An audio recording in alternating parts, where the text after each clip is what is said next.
Hello and welcome to my unboxing and first look at the Warmaster Iconoclast Heavy Battle Titan for Adeptus Titanicus. One of these will cost you £95 and it consists of 305 plastic components. It's right here in this box. Coincidentally, fun fact, it actually consists of more parts than the original Warmaster Titan. The original Warmaster Titan has 291, so you're getting an extra 14 more parts. Interesting. And the Warmaster Titan was released on the 17th of April of this year. Can't believe 7 months have flown by that quickly. I digress. Let's rip and tear using this very thick, beefy D2 German knife. It's got maximum penetration potential with the Tanto blade shape.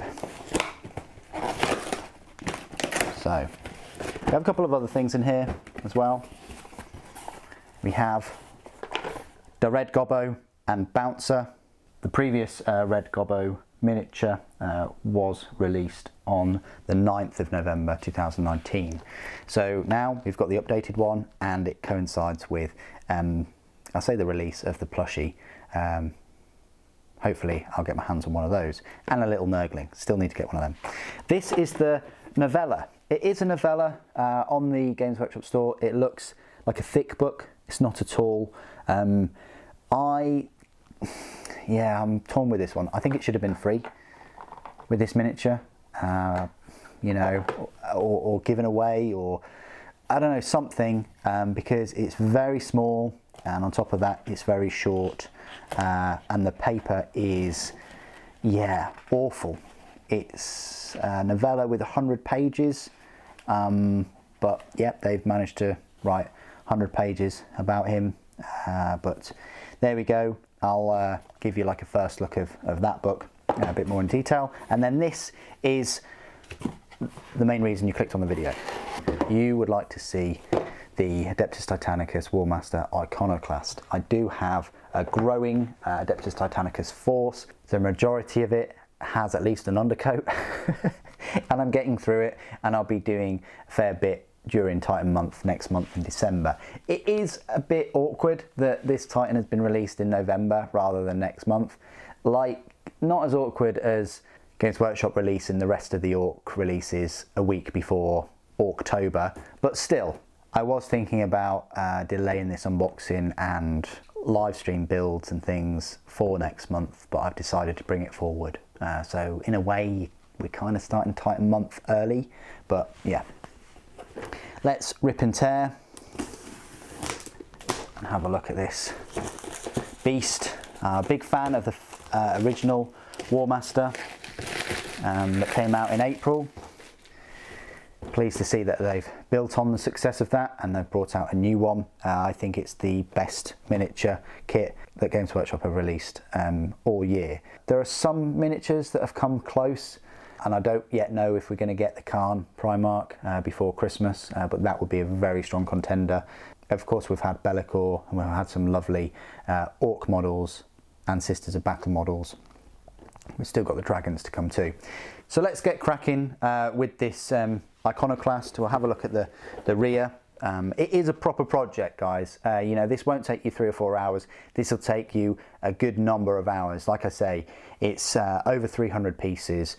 It's almost the same size as an Imperial Knight. You'd be surprised how much time is required to go into one of these. How this differs from the previous one is that it has these Warmaster Gatling cannons at the top. You've got a Grav Imploder and you've got a Siege Claw. They're two variants. And then you've got the Desolated Chainsword. This Warmaster having a chainsword and it being like one of the slowest sort of big Titans, it would be awesome to see Forge World release the Chainsword again, or the Chain Fist for the Reaver, the melee weapons for the Warhounds, and of course something other than the Fist for the Warlord. You also get a couple of different looking heads, and the command terminal, transfer sheet, and Warmaster Iconoclast cards. So let's unbox this.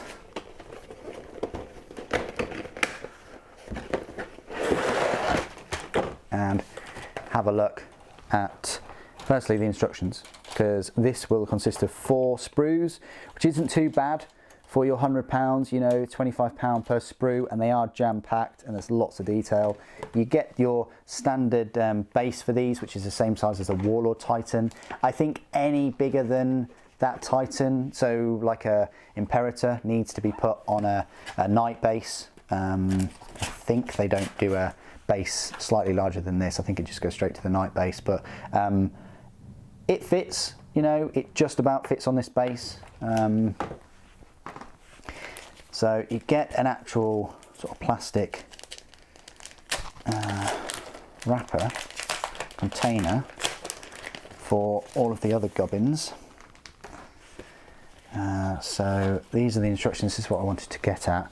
Look how thick this instruction book is, guys. It is a whopping 102 pages. So this is what I said about it being a project. You know, you're going to get one of these for Christmas or something. It's going to take you either all day or a nice casual 2 days worth of building. And then there's painting it, which is probably going to take you longer.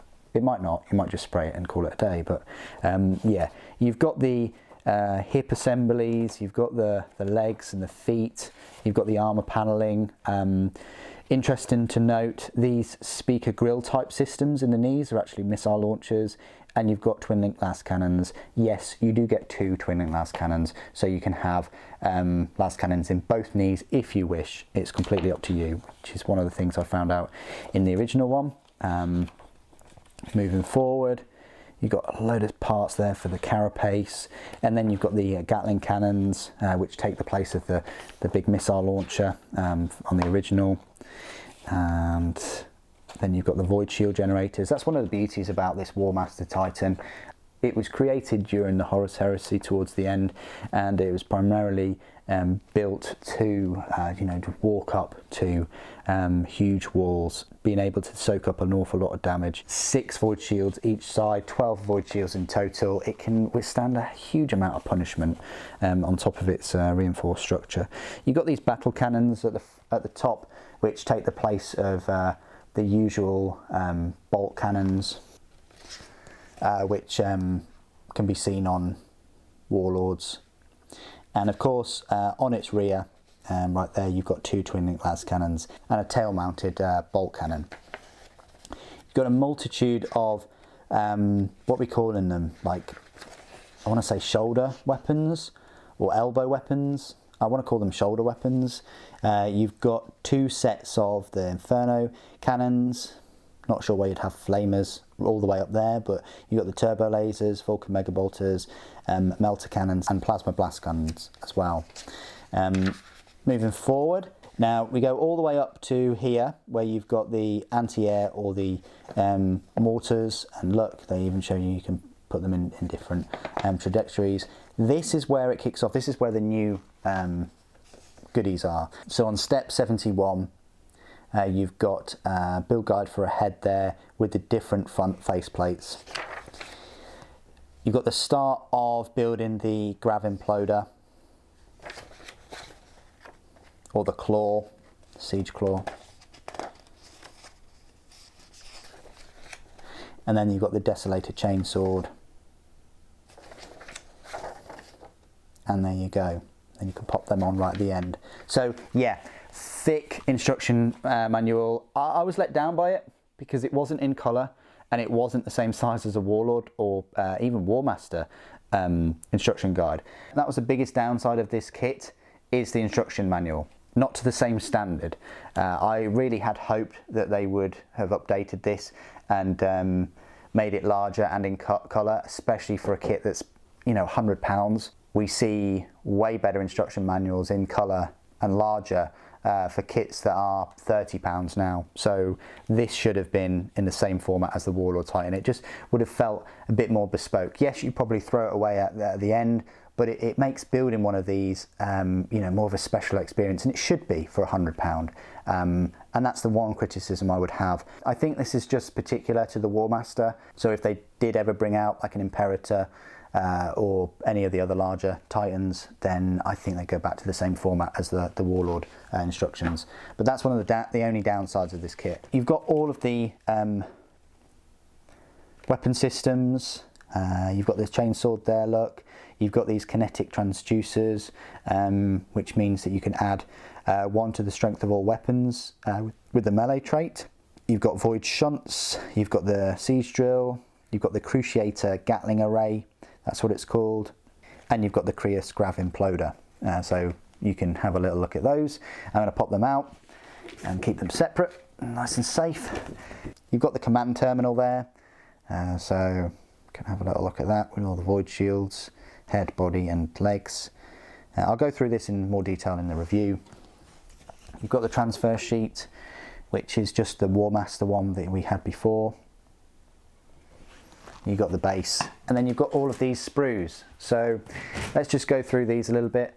So you've got this sprue, which has part of the armour plating for the lower legs and the top carapace part, and the side of the arms, the shoulder armour plating. You get a couple of them. You get like an Imperial, Loyalist, Pauldron, and you also get a Heretic 1-2. So plenty of armour panels. This is like the armour panelling sprue of the kit and the top carapace parts. Then you've got this, which is this huge big top torso area where the rest of the carapace goes onto. You've got this large neck system with some air intakes, I would guess. You've got the turbo lasers, the inferno cannons, you've got the melter cannons, the plasma blast guns, you've got the anti-air, you've got the shoulder weapons like the missile launchers as well, plasma blast guns, the cannons on the top. You've got the sides of the carapace, you've got part of the torso, you've got the rear, you've got the side doors. It's important to note that this has a number of levels. So there's a level just above the hips, like a gantry, as well as somewhat of a gantry on the top.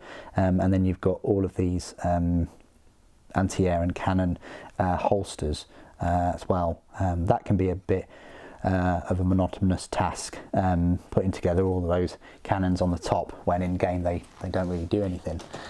Then you've got the leg and hip sprue. You've got all the big chunky legs, and then the lower legs. The way that this Titan is made is absolutely fantastic in that it's pretty much got 2 braces for the legs. It's got one on the side that goes to you know, from the knee to the hip, and then it's got one at the back of the lower leg. So it's really well supported. It would need an awful lot of damage to those key components to bring it down, unlike all of the other Titans where they really just have their knee joints, which would be one of the weakest places to knock them out. But with all of these Titans, you need to get past those void shields first, you know, from range, and that's if it doesn't wipe you out beforehand. You've got the toes there, you've got the feet, you know, the right and left foot. You've got more of the supports and the pistons. You've got the hips and the supports. You've got the side. I want to call them windows. That's what I'd like to call them. But yeah, this is, and you've got the twin lance cannon. So this is like mainly your feet and leg sprue. So the first 3 sprues is what you would receive in the standard Warmaster kit, and then the 4th sprue, which is what I expected, would have all of your specific Warmaster goodies. So in the original one, you had the big plasma weapons. And in this one, you have the chainsword and you know, the attachments for that. You have the Gatling cannons. Oh yeah, on the other one you had the missile launcher. You've also got parts for the grav imploder. I mean, there are a lot of parts there. There are a lot of like little chainsaw type teeth. And you've got lots of drill teeth and things. So yeah, and you've also got the different heads. So Yeah, still quite a jam-packed sprue for this 4th sprue for the specific weapons for the Warmaster.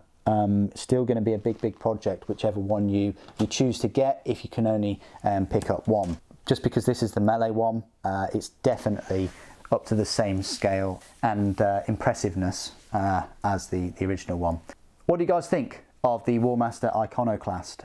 Please do put your thoughts and opinions down in the comments below. It'd be great to hear from you. I will be building this in the live stream this evening from 7 o'clock, or about 7 o'clock, so tune in then. It'd be great if you could join me for that. I usually live stream twice a week between 7 and 10. And they're always great places to be if you want to ask questions, or if you just want to chill with the rest of the community that are passionate about the hobby. Thank you ever so much for joining me today. Thank you for watching. The Emperor Protects.